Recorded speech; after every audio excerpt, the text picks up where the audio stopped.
There are 3 baby killers sitting right there. Oh my god. There's 4. Baby killers! Baby killers! These guys killed babies in Palestine. Slaughtered babies. Terrorists!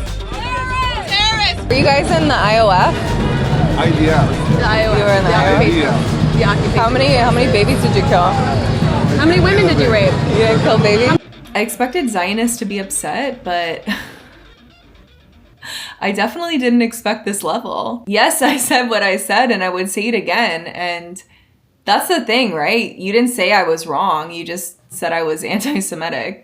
You can take my job. You can take my professional reputation. You can take my license. You can threaten me with anything under the sun. It still will not change the truth. And the truth is, the entire world has seen your crimes. I'm getting the royal Zionist treatment right now. They are dragging me through all corners of the internet. I'm just shocked, that you guys are down so bad that this is like what you are reporting on and what you are highlighting as wins, that you were able to get me fired. Oh my God, I'm like crying. I'm like my whole life, blah, blah, blah. No, like you're not going to get that out of me. Like, you're not going to win. You're not going to, no, like I'm going to take it as far as you guys are going to take it. Like, I'm going to keep, bring it on. Like, what's next? Are you gonna try to get my license revoked? Are you gonna come arrest me? Like, that's fine. That would literally be such a fucking flex. Folks, in today's world, it can sometimes feel like there's a shortage of people who deserve our respect in any way. There's a shortage of people with a backbone, with integrity, but we have one on the show today. She is a journalist, an activist, and you can see her work on YouTube. Please welcome Jennifer Koonings to Racine Time. Thanks very much. And she's also anti-Semite of the week. That's pretty cool. I thought you were gonna say nurse practitioner, but that's what came out of your mouth. No, I have healthcare work. Yeah, but that's better actually. That's better for our audience, No, definitely. Yeah. More of a shocker. Yeah. You got to fight for the eyeballs these days. So, please welcome Jennifer Hitler to the show. Please welcome. Put on the record that did not come out of my mouth. Okay. Yeah. No, you're gonna save space. Yeah. This is going right to Rumble anyway, so don't even worry. But I've been a fan of you for a long time because the first time I ever saw your work, you were yelling at AOC, or as I like to call her, AOCIA. Oh yeah. But that was cool. You stood up. There was a big town hall, right? And you stood up and you said you're a war criminal. I did. That must have felt good. It was a little scary in the moment because I was, it was like Blue MAGA was in most of the crowd, and they were such Blue MAGA that they were even wearing all of their AOC merch. Like there were AOC t-shirts, AOC hats, and to stand up in a crowd like that, it felt a bit daunting. I'm not gonna lie. Really? Yes. Yeah, I famously confronted Chuck Schumer one time at an event in Brooklyn. I saw. Was it a hostile crowd? What's it? It wasn't. He was just hanging out. It was in Brooklyn Heights, and he was kind of chilling in a baseball hat. And I said, I have to do it, or I'm gonna, I mean, we should be calling out these war criminals in whatever spaces that they are. Mm-hmm. Especially, I mean, the public officials. That's literally, we pay them to do it. They're supposed to listen to us, except they do not. Obviously. But don't you feel like Chuck Schumer could kill me if he wanted to? I mean, arguments could be made that could be done by any one of these public officials, not just Chuck Schumer. Mm-hmm. Because I was scared, like leading. He's a scary guy. Yeah. Blame you. My heart was pounding, and I was walking my dog, and I said I gotta do it. So I just kind of walked by him, and I said he looks pretty evil. So I mean, props to you. I said let's stop the baby killing, and I kept walking. But at least I said something. Next time I would be a lot more. I would take a page out of your book. He lives in Brooklyn, so maybe I'll run into him again. Hopefully. Yeah. Maybe I will. Can we get his address, actually? Yeah. We should get like a bunch of people to go. All right. Anyway. But yeah, so that was cool. And then, but see, you don't seem to have any fear.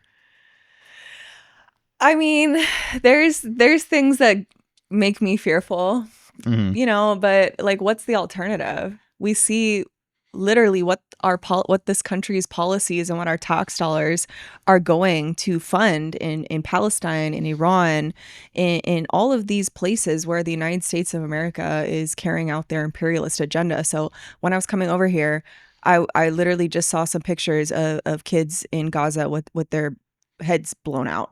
So it's like, what right do I have as an American who literally funds this, Mm-hmm. who literally, like, it's all American weapons for the most part that are going to do that? Like, what right do we have to sit here and be like, oh, like, I'm afraid to be doxxed, or I'm afraid that this is going to happen to me, or that's going to, like, you know, this is, it's literally like, these are what the stakes are. Our tax dollars, our everything is going to kill people every single day. So I don't know. That's kind of how I frame things. Yeah. But do you ever worry about your safety? It's definitely, you know, gotten a bit more intense, I guess, since, I mean, just a year or 2 years ago. Mm-hmm. Mm-hmm. I was walking down the street the other day and I saw a guy and he was like really tall and he was bald. And I was like, that's Fetterman. I thought it was Fetterman from the back. Yeah, but see, I kind of want a do-over of the Chuck Schumer thing, because I could have been like, yeah, you know, I think he lives by like the Brooklyn Library, so maybe you could just like go hang out over there. I should have been like, hey Chuck, your niece is a hoe.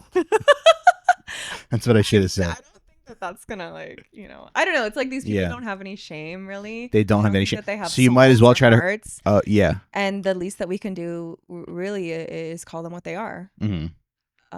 But yeah, I mean, they're scary. So I mean, fear is a legitimate response to have, but like, what's the alternative? Yeah, that's impressive. What should I say if I see Fetterman? I'm like, you're a douchebag. I don't know, like what are these? What do these people value more than anything? They value, I guess, their status, their the things. Well, not Fetterman. Own. Yeah, he doesn't really take good care of himself. But I don't know, like, for a male, I don't know, like that encounter that I just had with those IOF soldiers the other week. I think maybe one of the reactions that I had against them that bothered people so much was like, me and my friend were just saying like, ew, you know, like, these people are just like gross and they're not desirable at all. And I think calling them out on that, it maybe like hurts them a little bit. Now, how did you know they were IOF soldiers? I was doing man on the street interviews that day and basically just trying to find Americans to see, first of all, like, how they felt about being an American, and second of all, if they knew about anything going on in Iran. I think at that point, I don't remember what day we were into the bombing campaign, but I think at that point we had spent over $30 billion to do so. So I was just trying to get a temperature check on what people thought. And most people didn't really have a sense of what was happening. Isn't that crazy? I know, it's really crazy. So we just walked up to them and asked if they were American, and they said, no, we're not. And I said, well, what do you think about the United States? And they were like, oh, like, it's a nice place. Like, what do you think? And I'm like, huh. And then my friend asked if, you know, where they were from, and then they said they were Israeli. So that's kind of what started it. And then I was like thinking in my head of all these videos I've seen of people from around the world calling them out. And I was like, oh no, like, how do they get off a plane after a baby killing spree and just walk around like in peace? Mm-hmm. Like, so I was like, no, we have to disrupt their peace, because I mean, what other a lot of, come on, like, we've all seen the crimes that they've done in Gaza. Like, most of them are, I would say, are serial killers. So what other serial killer is allowed to walk around? Yeah, it's so odd. Like, I never thought about this before. Like, they're really just kind of everywhere, and people who support it too are just, we all have to. Yeah. I mean, I work in comedy, so I mean, they're trying to really memory hole this and normalize Zionism and normalize these guys that have done the most heinous crimes we've all seen. I mean, those of us who have been paying attention to what they've done over there, what they've gotten away with, like it's genocide. Yeah. So like we can't normalize this. Why these people can't be in our spaces? They're dangerous. I saw that picture that you're talking about, and I saw another one this week of like it was a kid that had obviously been like run over with a tank or something. But it's funny though, if you go a couple weeks without, it's almost like you have to keep the atrocities. You got to keep them like fresh in your mind almost, because they will try to whitewash it, or they will.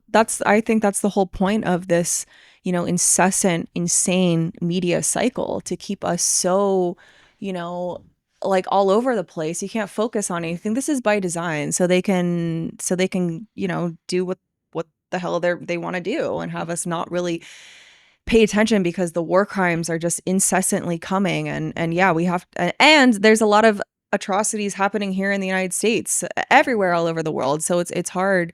It can be hard for people to focus on what's happening over there when, people in New York City, in many neighborhoods, are getting their homes stolen. It's like, how can you focus really on what's going on somewhere else, that our country is committing these horrific atrocities, when your home is literally being stolen from you and you're getting locked up and whatever. So yeah, it's just nonstop. I think if I saw Fetterman, I would say, there's mustard on your sweatpants, buddy. I would say, is that mayonnaise on your shorts? Because that might bother him. I feel like being called a... Ew, Michelle. I was thinking about that, but I didn't want to say cum in front of our guests that I just met. You know what I mean? So I will not be saying... Gentlemen. Yeah, I will not be talking about cum for the rest of the episode. Don't worry about that. I'm not even the one. This pervert over here was the one who brought it up, not me. Okay, so do you want to get into deed theft a little bit, or should we talk about the response to that video? Where do you want to go? Talk about the response to the video. Okay, so they're still bothering you. I mean, the media campaign has definitely panned out for much longer than I expected it to. Like, they keep giving me more, I guess, fuel to the fire of me continuing my viral moment. I just saw the other day that Stop Antisemitism made me their anti-Semite of the week, which I was surprised to see that, because like, I don't know, I feel like whatever they continue to do to me, but to anyone that they are trying to, publicly defame, is you're just making them more of a big deal. And yeah, I was anti-Semite of the week. They made Tucker Carlson anti-Semite of the year. So it's just kind of like, am I really at like that level? Like, come on, guys. Like, okay. Yeah, well, that's like the minor leagues, I guess. Yeah. I mean, I think it should, whatever. Like, okay, I got the week. Like, maybe they also do the month, but like the year is. Yeah. And I've never even been nominated. I mean, I'm doing this podcast. I'm doing this podcast every single week, and I don't get. I mean, this label has just become completely meaningless. Yeah. So, yeah, I mean, that's why it's such a joke. Like, we're joking about it, but this for so long has kept people silent. This fear of being labeled anti-Semitic, but it's not anti-Semitic to be against genocide. It's not anti-Semitic to call people what they are, and that's something that I've been dragged for, is like, oh, well, how did you know that they were Israeli? Oh, but how did you know that they were in the IOF? Well, I mean, military service, it's not it's an occupation for us. It's these guys are committing horrific acts that define terrorism, right. and their pants were really sparkly and all of this, but that's compulsory in the apartheid, under the apartheid regime of Israel. So we can reasonably assume that anyone in that age range, especially, did those things. So I mean, why are people more upset over us calling that out than what they're actually committing? If you don't want to be late, if you don't want to be called out on those things, then stop doing it. Yeah, it's kind of crazy because it seems like anything to get you to like second guess yourself or even like slow down a little bit. It doesn't even have to be, like the anti-Semitism thing did work, I think, maybe 5 years ago. Yeah. Because you would go, oh no, maybe I am. I don't want to be. Nobody wants to be perceived as. But I did notice that you got some comments of people who seem to be ostensibly left, and that because you got a people asked about if there was a GoFundMe because you were let go from your job right after that video. With a 2-sentence email. Yeah. Yeah. Oh, and then I found out yesterday. Well, because the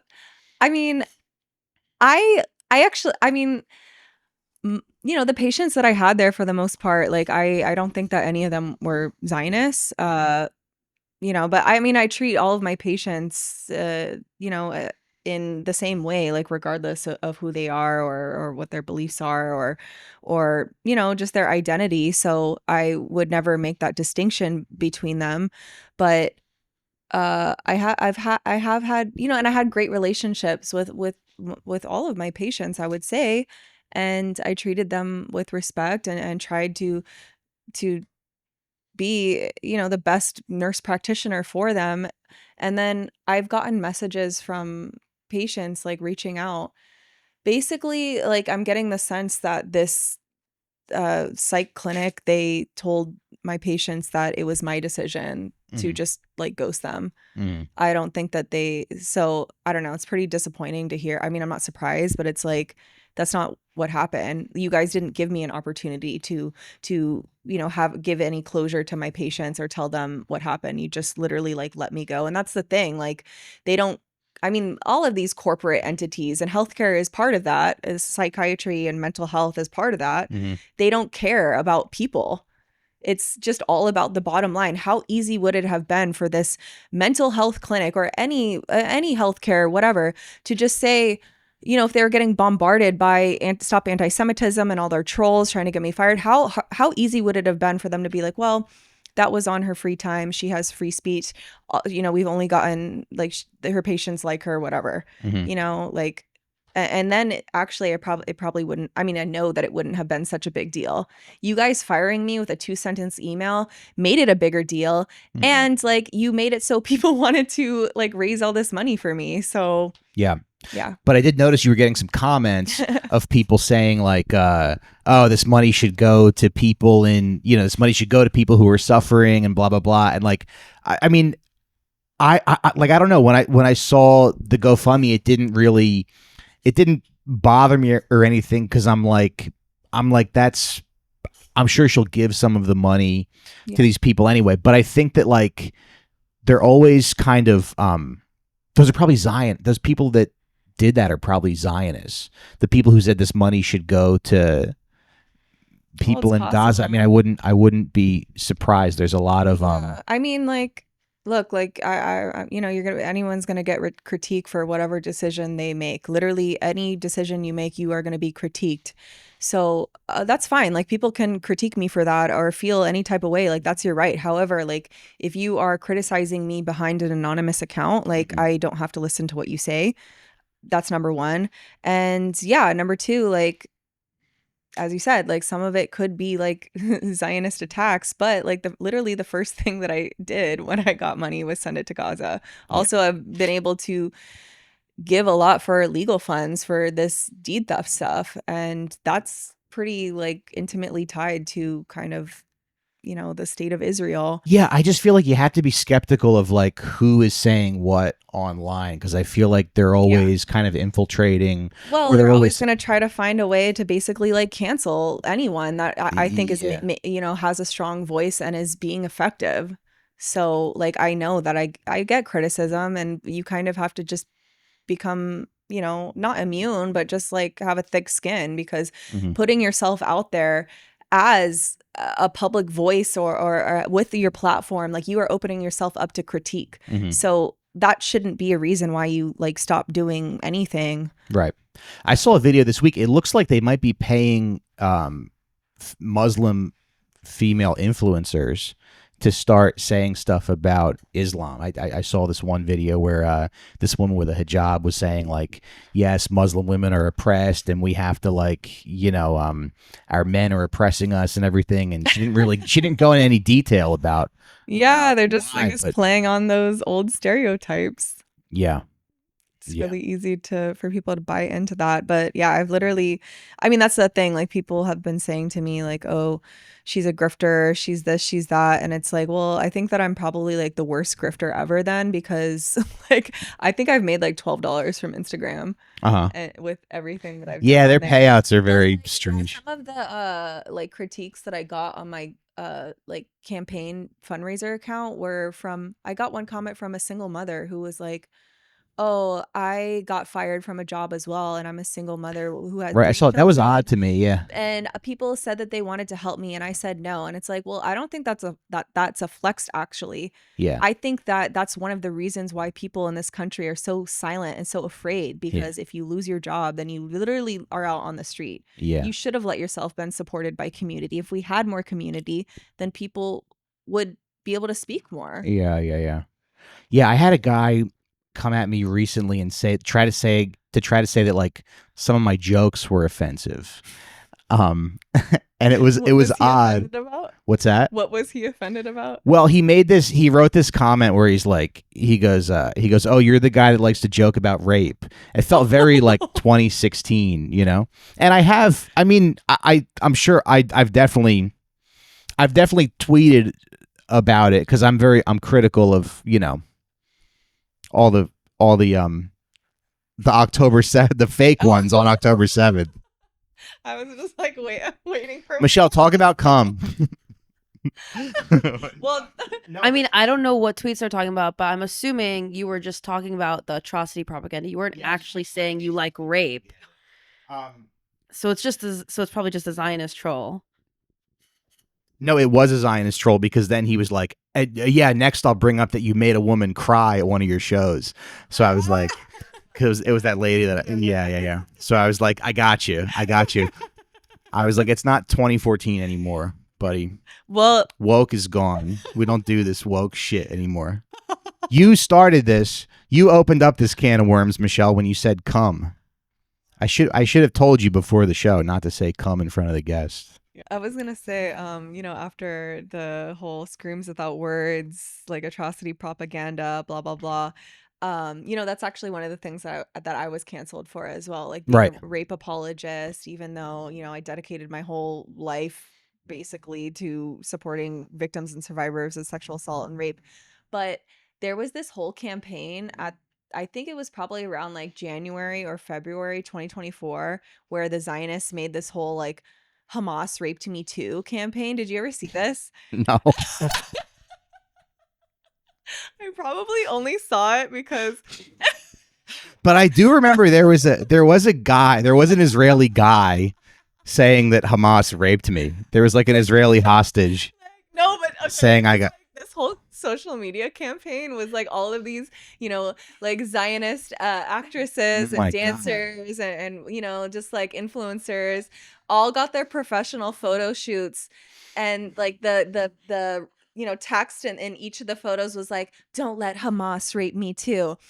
And I knew one of the chicks that was in that campaign. So that's why I probably saw it. But she's like a professional dancer that's in New York and, was like big in the salsa scene and Broadway or whatever. And I think maybe I posted about it or something, or I ended up making a video and I was just like calling it out as like, this is like complete bullshit. Right. She then was arguing with me in the comments and my DMs saying like, oh, like you're being a rape apologist. Don't you want to support me? Like, and I'm like, support you for what? Like you're literally like making a whole campaign about being imaginary raped. Like, what am I supporting you? Like, what? And she's like, I'm like, is this is something they were literally doing fashion shoots and this whole thing about being fake raped. Right.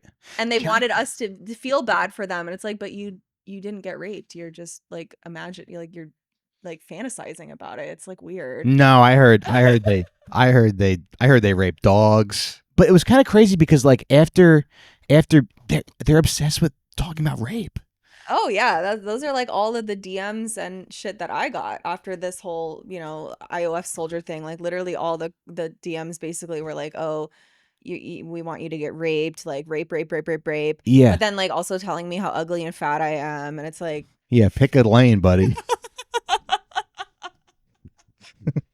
Sorry, but when I was getting fired by my director, she explained to me that, the district attorney's office told them that they would never use me as a witness again. I had conducted a forensic case in 2023. The district attorney had an entire evidentiary hearing about me and my social media and basically tried to get me thrown off of the case, painted me as a rape apologist in public record, and they told Mount Sinai that actually it was my fault that the victim did not get justice. Jennifer Koonings is a nurse and certified sexual assault forensic examiner who has 5 years of experience working on over 150 cases. So why was she recently defamed by a New York District Attorney's office and terminated from her position at Mount Sinai Hospital? Listen to what she told TRT World.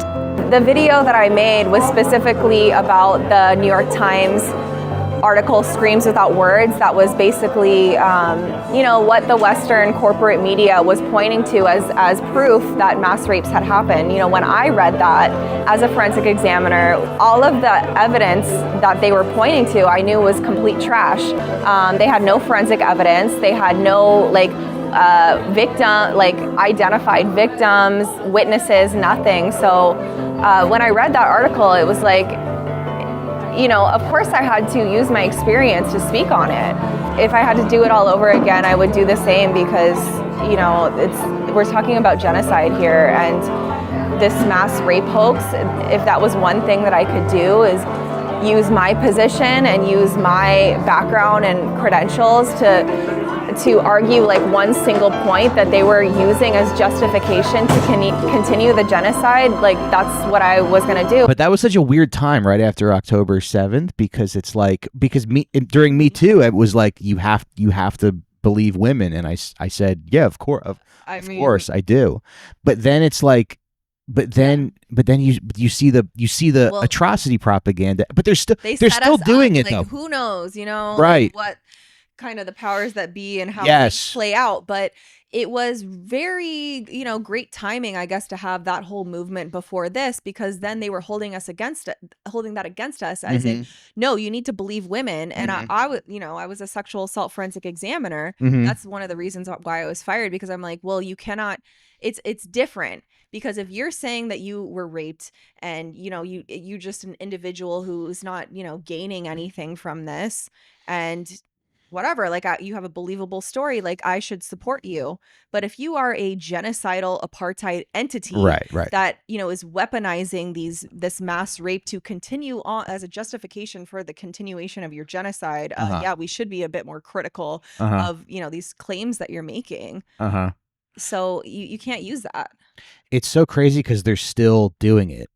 I know. They're still lying about that. And then I feel like I want to call it out, and I still do, obviously. And that's why that guy who tried to cancel me was able to find all those tweets of mine, because I said, well, the truth is that, but it feels so weird recently, but the reports that they put out, they were using a EMS worker, a architect, and a dentist as their, professional opinions to say that people were raped. You don't have any sort of qualifications or licensure to be speaking about that. Plus, you have no forensic evidence. You have no photos or videos. You have no healthcare workers who said that they took care of anyone who were assaulted. Plus, they still don't give just say give me one name. Yeah, they can't. You can't keep saying girls and women were raped and not say who, at this point. It's so no, yeah. Yeah. I know, it's so sick. And then it just feels odd to be like, no, you weren't. Because that's everything Me Too told you not to do, but it's like, I don't know, but you gotta tell the truth, I guess. to be able to argue and debate facts. Like you can't just be debating like fantasy bullshit stuff. Like, come on now. They go, yeah, believe all women except Israeli women, right? And I go, yeah, kind of actually. Yeah, that is kind of my motto actually. Yeah, I did get that tattooed on my back actually.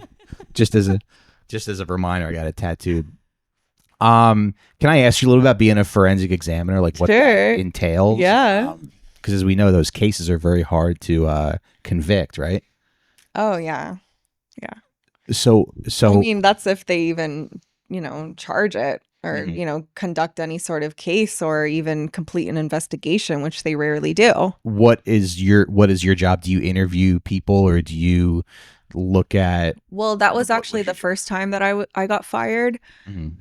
I was still working as, I'm still a New York State certified sexual assault forensic examiner for adults and children, in the state of New York. And I was working in that role at Mount Sinai Hospital when I was fired because the New York District Attorney's Office went on a witch hunt over me and actually subpoenaed me to come back to New York and, stand trial for this rape case that I had done the forensic exam for. I was actually in Palestine at the time. She subpoenaed me to come back for that. And actually, that was the first time that I ever was on the stand for one of my cases, which just shows you how little they care about sexual violence in this city. And as a sexual assault forensic examiner, you basically are the person who meets with the victim if they present to the emergency room after a rape and conduct the interview and collect forensic evidence, which means basically you're getting DNA evidence off of their body and you're taking pictures of whatever injuries they may have and completing whatever medical exam they need. And you worked at a women's shelter as well? Yeah, I worked at a women's shelter as a psychiatric nurse practitioner in Brooklyn. Sorry, women's homeless shelter. Because we were chatting about this a little bit, and I guess I just kind of feel like everything that we sort of grew up believing, I'm just questioning everything that I always believed as a younger person. Like, yeah, because I've heard you talk about how like you're becoming a hardliner a little bit. When you're working on the ground in these fields that people say a lot of things, in the media or whatever, and then you're actually like on the ground in those roles, you realize that whatever these, public officials and the media is saying about it is completely disconnected from what the on the ground reality is. And I'll give you one example. I think in the US, they've really push this whole like sex positivity bullshit and that it's liberating women and that it's helping us, but you see very quickly in a women's homeless shelter that does nothing but harm women. There I had an experience there one time, and we were in like a high risk meeting, and the caseworkers were saying something about one of the homeless women that lived there, how she got pregnant. And I was like, wait, what? Like who? Pregnant by another person that was living there. And that person, so yeah, like we're at a women's homeless shelter. That's number one. So how did this woman get pregnant at the women's homeless shelter? Well, it turns out that other resident that got them pregnant is actually, a man who was saying that they're a woman. And like, that's not me being transphobic or whatever, saying that. There's, in jails, if you ever have worked in a jail or prison or a homeless shelter, there are men that say that they're women to be able to come into female spaces. So that's number one. That's one of the I guess, issues. But also, do you think that's like an anomaly, or is no? I don't think it's an anomaly. Okay. Because when I first started working there, I know that the staff would say that to me, like, "Oh, we do have men like coming through here and saying that they're women. Like it's it's always happening." And I'm like, "Oh, they're probably like making it a bigger deal than it is. Like it's probably like like whatever. They're maybe they're a little transphobic. I don't know, but it is happening definitely. Okay. But also like there was one of the I guess executives were at that meeting, and she said, "Oh, well, she's like a sex worker." I mean, most of women who are in homeless shelters are doing sex work. So that's not something that is, positive to them. That's not something that they would do unless they were being forced to be in that position. Like, who would want to do that, that are in that position. And the executive was like, "Oh, like, we can't speak badly about like prostitution. That's like, that's the world's first business or industry, whatever, like the oldest profession." So, and it's like, no, I'm not going to speak positively about prostitution or sex work when my patients are selling their body for $5 or a sandwich. Like, how is that helping women? How is this sex positivity bullshit? It's, it's harming women, actually. Exactly. Plus, like, the other other logic is, we are letting men into women's spaces who are extremely vulnerable, or like men come around, vulnerable women, knowing that they're at these homeless shelters and not protecting them. And what's the result of that? Like, now you have a homeless woman that got pregnant and has a baby who's going to go to like foster care. Like, is that really like progressive values? What about this child? What's going to happen to that child now? Yeah. So you see, and like working on the ground, that everything that we're being fed is literal bullshit. Right. Everything that the media tells you is liberating, and yeah. It's almost like there should be a religion where men and women are separated, and the women wear like a thing over their head, maybe cover their face too. But that's when they were dragging me in the press, like the New York Post put up this crazy article about me saying like, "Oh, vile anti-Semitic nurse," and they have a picture of me like wearing a headscarf, and they're trying to shame me for that, saying that like I'm an IRGC shill or whatever. Sure. And it's just like, I'm sorry, like I would rather be forced to cover my hair than be forced to like sell my pussy like on OnlyFans. So that's kind of like at the level that we're at. Like, I mean, I think it's like 30% of young women are selling, something sexual. And I think we just found the title of the episode, actually. I'd rather cover my hair than sell my pussy. I want to move to Iran and make Lego videos for them. Have you seen those? I want that sweet job. I want to go to Iran and just talk shit about the U.S. Say how oppressive the U.S. is. And not come back to the U.S. Yeah. True.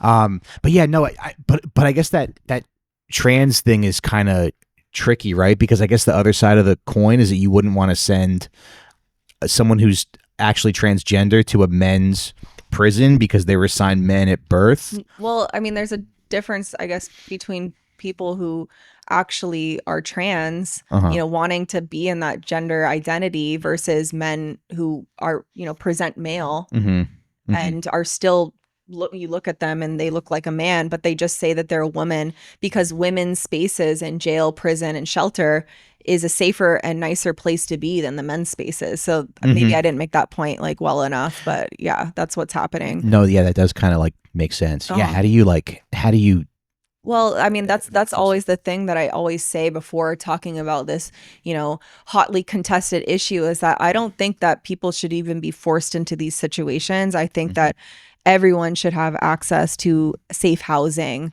a home. We wouldn't be even, and like free from mass incarceration. Like if we weren't forcing our people into these situations, then we wouldn't have to contend with these serious issues. Can I tell you something? I was in Barnes and Noble this week, and I just picked up this book called like a Brief History of the World, and I was kind of like flipping through it. And when I have a few minutes, I just walk to Barnes and Noble. I just leave my family and I go, I'm going out, and I go to Barnes and Noble and read. But there's a book called a little History of the World. I was just kind of flipping through it, and the guy was talking about Jesus, and he was like, a lot of you know Jesus Christ as the man who believed in peace and love and turning the other cheek. And Jesus said that if someone's stealing your cloak, don't stop him from stealing your tunic. And I said, that's interesting. Jesus was just like docile. So what did Jesus do when a settler came to steal his house? You know? So I was like, that's interesting. That's, you know. And then I was reading another chapter about Islam, and the guy was saying, like, you know, Islam was a very interesting thing happened in the 600s, and you know, the Prophet Muhammad believed that God spoke to him, and then he became a problem with the people who were powerful, and he was exiled. Kind of like me and you know, we're kind of like Muhammad. You know, he was actually poor his family was poor for a big part of his life. So, you know, I mean, hopefully if we're you know, still living on this planet, if they haven't nuked us all out of existence, right. In looking, they'll all look back in 5-10 years, and everyone is going to act like they were against this genocide the entire time. But thinking back to October of 2023, yeah, like, I remember just trying to find literally anyone else that I knew who was talking about Palestine. I could only find one person. I know. So I know. it was, you know, you risk a lot. You know, now I think people can speak up for Palestine more easily, but I felt at that point, like, you know, obviously me speaking up for Palestine in this moment, I'm going to eventually lose my job at Mount Sinai Hospital. But like, what's the alternative? I'm seeing kids get their literal bodies just like blown up. Like, how can you not speak about this? It feels like, yeah, it's a no-brainer. Like, yeah. You have to. I mean, I've changed literally my entire like social and friend group, you know, I mean, it's sad, you know, it's sad that more people didn't and don't care about just what the reality of this world is, you know, what our country is doing. Yeah. But then ultimately, I think it's good if these people get removed from your life. I don't know. But anyway, so then I was reading about Islam, and this guy was like, you know, and then Islam was actually spread by the sword, and you know, these conquerors went and they told everybody to convert to Islam or they would be killed, and then also the library in Alexandria was burned because one of the Muslim conquerors was like well, if this stuff is in the Quran, it's fine, and then if it's not in the Quran, it's harmful, so they burned the library down. And I said, that seems a little, I go, that seems a little strange. And I Googled that, and that's been sort of contested by historians, the library being burned down because it wasn't Muslim enough. So I'm just thinking, like, even the books are lying to us. Yeah. Because Jesus wasn't like docile. Yeah, he I think flipped the tables over at the temple. Pariah at that point, like, you know, he was exiled. Yeah, and he was an alpha male. You know. Yeah. No, he was like but he was like I think he was like a little more. I think. Was he? Yeah. I mean, guys, look, if you're listening at home, Google, was Jesus an alpha male? Because he went into the temple and he flipped the tables over when they were selling stuff. Yeah. And he sacrificed himself. You know? He did. Kind of like my mother, actually. Really? Made a sacrifice for the family. You know? He was a martyr. What did she do, your mother? Just, you know, just always like worked really hard. Yeah. Yeah. Yeah, my mom is Jesus. But it's to your point where it's like everything is kind of a lie. Everything literally is like everything. So even the stuff they teach you about MLK, they teach you about nonviolence, and you know, he was so nonviolent, and that's why he was effective. And I don't know if that's completely accurate. I mean, I like violence. We have to question everything. Yeah. Yeah. Even the things we think that we shouldn't have to question, we should. Right. Like whatever they're feeding us is not the full story, that's for sure. No, they're feeding us goy slop. Exactly. But let's get into the deed theft stuff, because I feel like not enough people are talking about this. But what exactly is happening? Because I hear people talk about the deed theft that's going on in Brooklyn, and you go, well, surely there's not people getting their houses stolen by developers, but that is what's happening, right? Yeah. Like, how do you? Yeah. Yeah, I mean, it's not just happening in New York. It's happening across the country and around the world. But I think it's particularly bad in New York, and it's particularly bad in Brooklyn. So when they talk about gentrification and the way that the neighborhood is changing, like this is one part of it. So I guess deed theft. I feel like deed theft is, I don't know what the correct term is for this, because to me this is it's such a horrific human rights abuse situation happening. It's happening predominantly to Black and brown families, and in Brooklyn it seems almost exclusively to Black families. And the way that these deed thieves, which a lot of them are who are behind this, are like they label themselves as real estate developers and investors, and they have their sights set on people's properties that have been in their families for generations. And I guess some of the main ways that they're doing this is they weaponize the courts to carry out what they want to do. So there's many ways that it could happen in, like, I'll just speak about New York, is they can, if people pay off their mortgage, they basically look for properties that have paid off mortgages. That's one way that they do it. And if you've paid off your mortgage and the property is free and clear, then these thieves can put mortgages onto your property, basically file them, fraudulently, and then foreclose on themselves essentially, and then auction off your property at the foreclosure auction that happens every week Thursday at Brooklyn Supreme Court. That's one way. Also, like you can Google this of stories of families losing their properties, and these things have been happening for like at least 100 years. They're using the same tactics to take properties. Tax lien sales. So there's a case in Brooklyn of a man who missed, like, I think he ran up basically unbeknownst to him a water bill. I think it was either $500 or $5,000. Those tax liens then are sold off to private investors, and then they are allowed to collect on that debt. If they can't collect on that debt, and when they say collect on that debt, it's like they don't really, like, so then they're like, oh, we tried to collect on the debt, he didn't pay, so now we're just going to foreclose on the property, and they take it that way. A private investor purchases the debt that he owed to the water. Or like another way that they do it is with guardianships. So there's a case right now in Bed-Stuy of a guardian, the guardianships get involved. Families basically petition courts for guardianships because they are concerned over their elderly parent or whatever who has assets, who has properties, and people want to take that from them. So then they apply for a guardianship, and a lot of times these courts award the guardianship to random attorneys, and then they just start liquidating all their assets and selling off their properties. So like this is actually happening, and it's really bad in Brooklyn and New York City right now.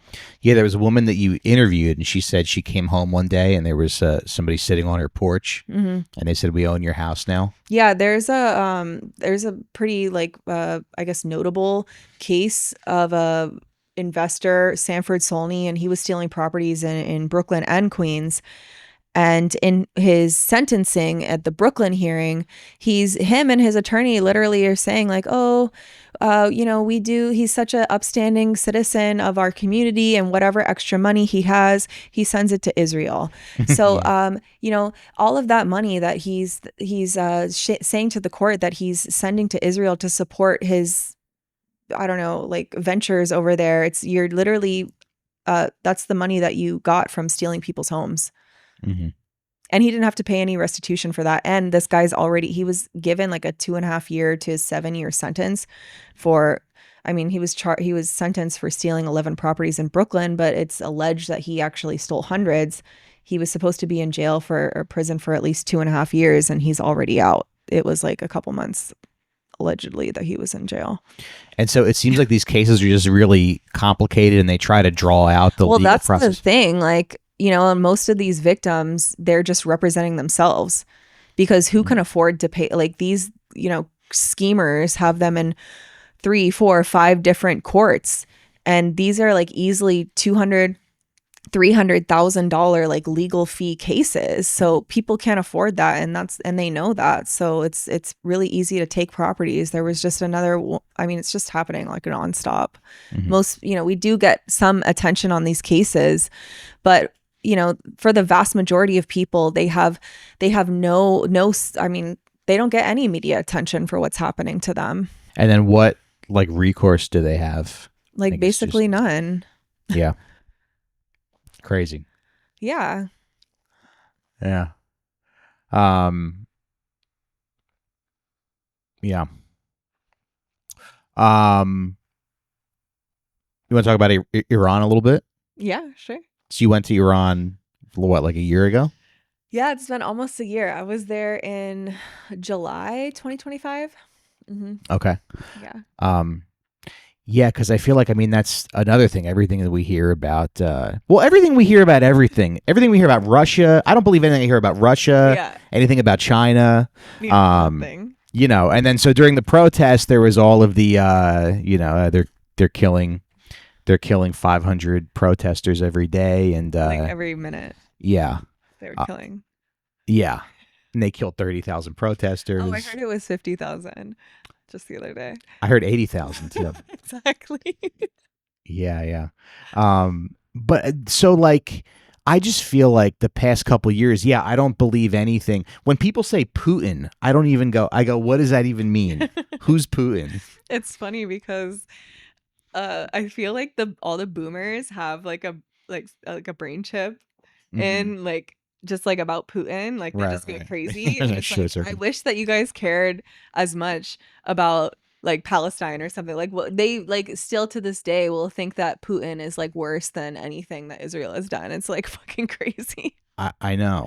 And then one of my listeners kind of clowned on our guest last week because he brought up the Uyghur genocide, and they go, "Oh, Andy's a Uyghur Googler." I thought that was funny. Like that's a slur for people who, Basically, Iran is like, it felt crazy to even go there as an American. You feel like you're going into this forbidden land. It essentially is forbidden, and we've been brainwashed essentially to see any one of these enemies of the United States to think that the people that live there are not even human. And truthfully, like, it's such a beautiful place. It's such a beautiful country, amazing food. You're not getting like nonstop bombarded by just disgusting advertising and soft pornography everywhere you go. And they weren't running like an Epstein child rape network. So it's like, you forget that about other countries. It's just, it's a really beautiful country, and they do not deserve anything that the United States of America has done to them since these past centuries. So, and then for the most part, people were nice and people were very nice to me. I didn't know what to expect, honestly. And the first thing I asked when I got off the plane, like with this group that I was, is like ask the organizers. I thought there was going to be basically like, I assumed that, they're going to tell us what we can and can't take pictures of, like what we can and can't say, like there's going to be direct. But no, that was like the first thing that I asked, and they were just like, no, you can, like, anything you want.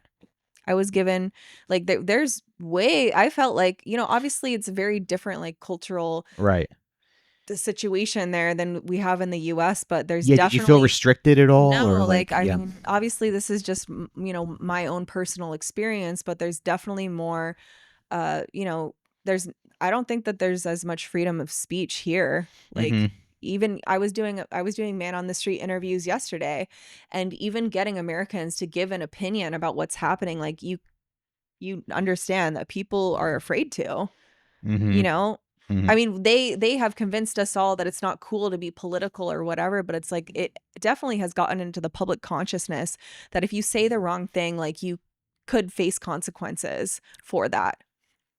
Yeah, people also just don't really like know anything.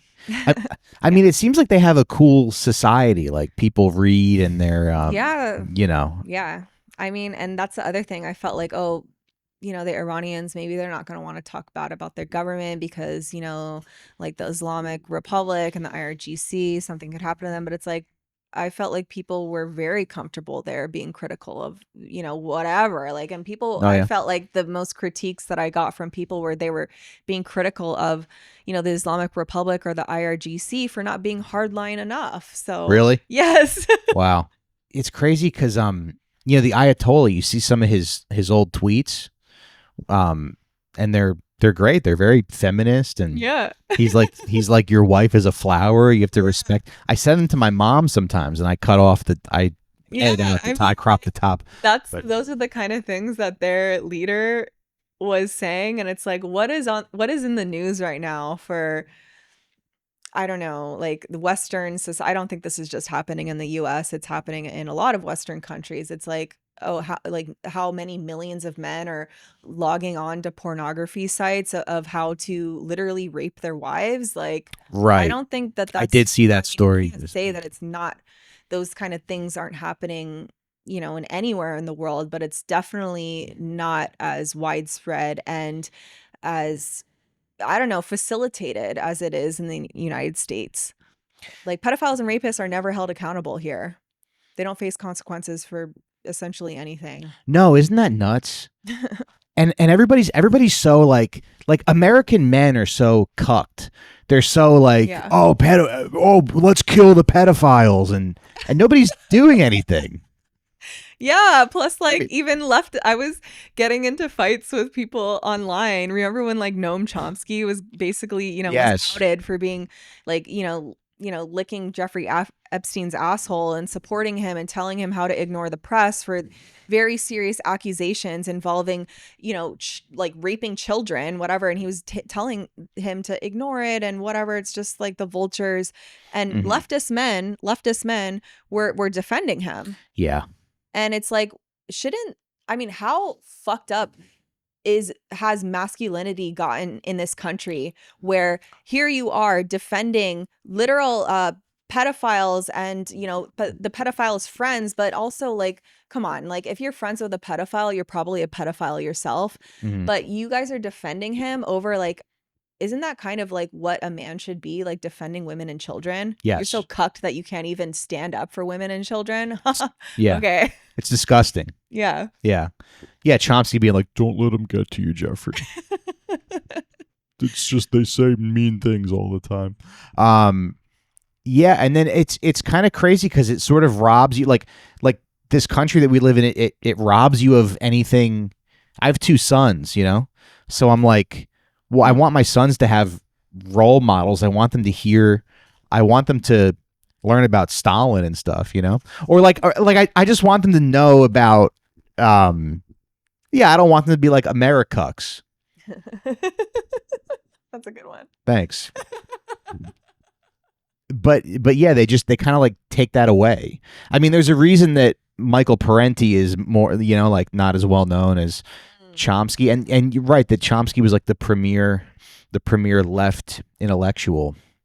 It just makes you go, what do I even know about this world? Can't trust any of them, especially if they were flying around on Epstein's jet. Right. Like no. Right. Okay, let's build your perfect man. Oh. Is that a good segment? Build the perfect man. Right? I would imagine that he's Muslim. Oh. Are you speaking in general or just about me? Like I guess in general. Okay. Yeah, just Muslim, I guess. Oh. I think Michelle's got a little crush on Norman Finkelstein. A lot of women do. He's got Chad physiognomy. He does dress nice. So He dresses nice, yeah. Good style. Yeah. And he was the only one to come out of the Epstein files better, He told them like they should burn in hell, basically. His name was in the files, but it was because someone, I think someone working with Epstein, I don't remember exactly, but invited him to the island, and he replied by saying no, and then he copied that person's wife and daughter. Did he? I didn't miss that part, but he was basically like told them like you should all burn in hell. Yeah, and then copied the wife and daughter That's in the amazing. burn in hell message. That's epic. That's something So that I he's would the do. anti-Chomsky. Honestly, yeah. Yeah, it's hard to like, I mean, but I feel like you need very high levels of autism to like be a good person when everyone around you is being a complete piece of shit. Do you have any autism, Jen? Do you have a little? I mean, I don't even know what autism is. I don't even know what it is either. And people tell me all the time. Yeah, it's like it's become, this term that doesn't even really mean anything, I don't think. Right. And then they go, people with But autism. I mean, I just try to use my brain. We are living in a society that everyone is. Yeah, I mean, they want us all to basically be like cocaine addicted rats in a cage, right? Because we're living in a dopamine obsessed society. It's coming at all angles, so it literally destroys your brain. So the things that I do to continue having my brain be operable and able, capable of critical thinking and assessment is just trying to log off on all of their continuous distractions that they feed us. So just like reading and trying to be outside and I don't know, just not constantly be in this dopamine loop that they want us in. Yeah, it's almost like reading is resistance. It is. I saw a guy say that in a YouTube video. Gosh, like they're literally pushing AI on us. There's just so incessantly, and like what are one of the main ways that we can keep our brain working is reading. Right. So I think it's essential for people to keep reading. Right. Yeah, and it's so actually Michelle put a social media blocker on my phone a couple weeks ago. Oh, really? So I only have like 3 hours a day to spend. I do feel better, and I have been reading a lot more. So is it like a hard lock, or like how does it work exactly? It's not a hard lock, but I try to honor it. You're allowed to, if I think of like a really good tweet, I can say ignore the limit. Yeah. But I saw this video on YouTube, and this we'll link it in the description because it was so good. And this guy was talking about how like Sam Altman said that we're going to buy intelligence on a meter, and reading is so important because reading is like different for your brain because you have to sit there and concentrate on something, And I was showing my wife the video, and I said, I think if I was a woman, I would let this guy hit. Sam Altman? No. The guy in the YouTube. No. Jen. If he was the last man, I would kill myself. Yeah. No, the YouTube guy. Oh, okay. Yeah. I told my wife, I was like, if I was on a Tinder date with this guy, you would, and I was a woman, you would let him.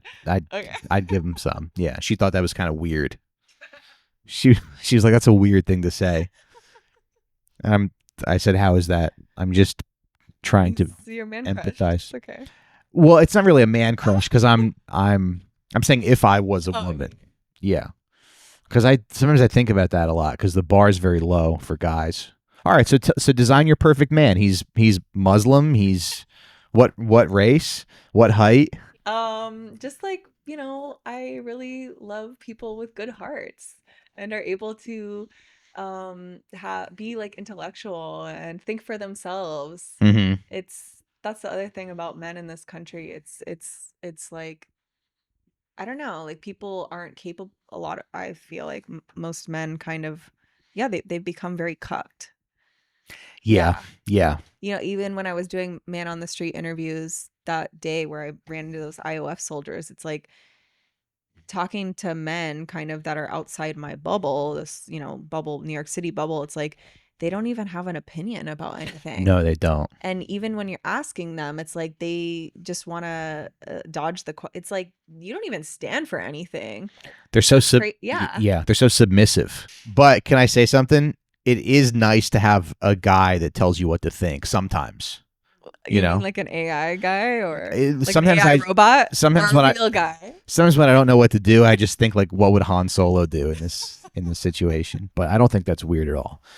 Anyway, what's next for you? What do you want to accomplish? What do you want to do? What do you want to, how are you taking care of yourself? Oh, thank you for asking that question, because the way that I take care of myself, I think I have a lot of really amazing friends and people in my life, and I've gotten a lot of support.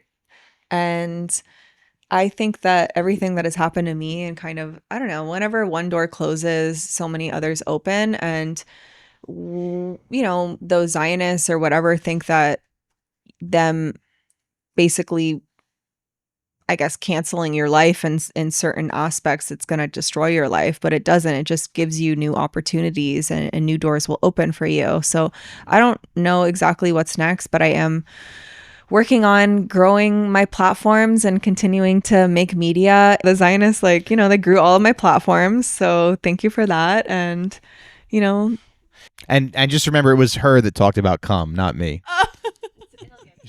No, I don't know. You always say things will get cut, but then they're funny. Do you think liberty is like a bad idea? Liberty for what? Just in general. I mean, this country is cum liberty.